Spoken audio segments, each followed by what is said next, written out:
We all want a space that gets us inspired to work in the day and play in the night. Being creative is part of my daily routine, so having a beautiful workspace gets me excited. Hey, I'm Jeremy, a designer and content creator from Sydney, Australia. In this video, I'll take you through my DIY process of updating my desk workspace and give you a quick tour of my setup. First up, I had to get rid of my old desk to bring in the new one.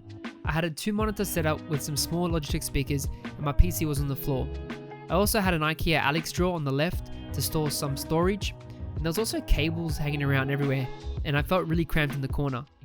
This was our second bedroom, which was used as our office space for me and my wife. My goal was to create a new desk that was minimal and clean in design. I started out with building a second Alex drawer. I already had one, so it made sense to have 2 drawers to hold up my wooden countertop. This was the best way to carry the weight of my PC and huge monitor. I took my old setup down, which took hours to get done. For the table, I wanted a solid wood. I'm a fan of maple and oak wood, so I wanted an IKEA kitchen countertop.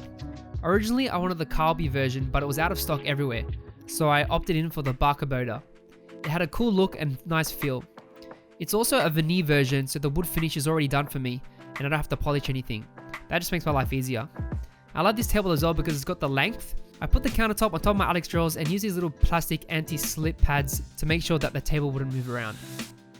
For the monitor stand, I bought a single mounted bracket. It can swivel on a 45-degree angle and also be easily adjusted.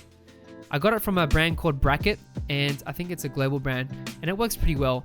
It's got a solid steel framework which makes it very sturdy to hold a big monitor, and it can hold up to 8 kilos in weight, so it was a perfect fit for my LG monitor.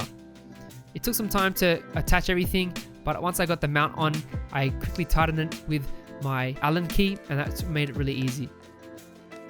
My new monitor was huge, so I definitely wanted to make sure that it was tight and that it was strong to fit on the mount.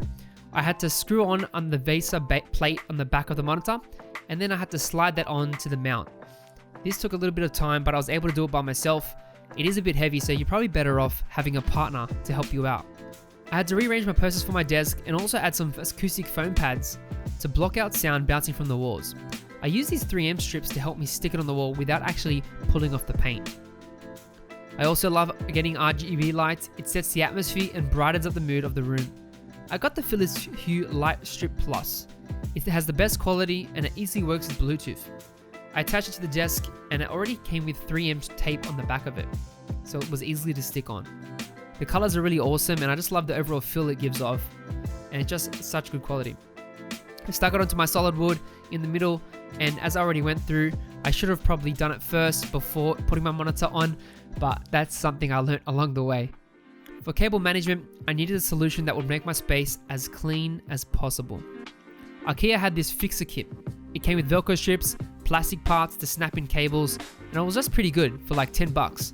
For my lamp, I used a affordable lamp from Ikea that I already had in the past, and that worked well, and I use it when I need to read something if I'm writing some notes. For the floor, I had a black box to store my outlets and cables all in the box. I avoided sticking anything on the table, so this was my best option. I also put my PC in the right corner of my desk, and the reason for that is because it provides good airflow, and it's also cool because I have that space to keep it off the ground and avoid dust. My build is very minimal and the black has a nice contrast against the wood. For my keyboard and mouse, I've been using the Logitech Carbon 512. I like the tactile feel of a mechanical keyboard and the grey carbon look. I also have a Stream Deck for streaming and also an extra large mouse pad for working.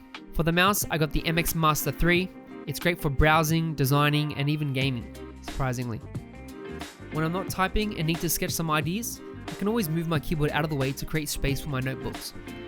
And if I'm not liking my ideas, I can always chuck them out in this $5 Ikea bin that I got.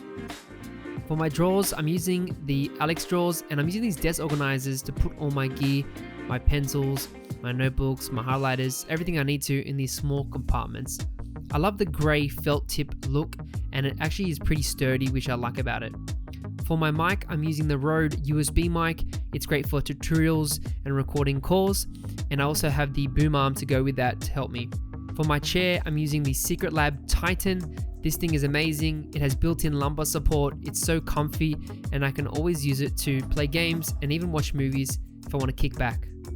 For my headphones, I'm actually using the M40X Audio Technica in the limited edition matte grey. These have amazing sound quality and they're pretty comfy too. I'm using the Logitech C920 for Zoom calls and this does the job. So I hope you enjoyed this desk tour for 2020 and hope you get inspired to maybe upgrade your workspace. Thanks so much for watching. Remember to like, comment and subscribe if you like this type of content, because that really helps me out to create more of it. Now it's time to take a break. I'll catch you next time.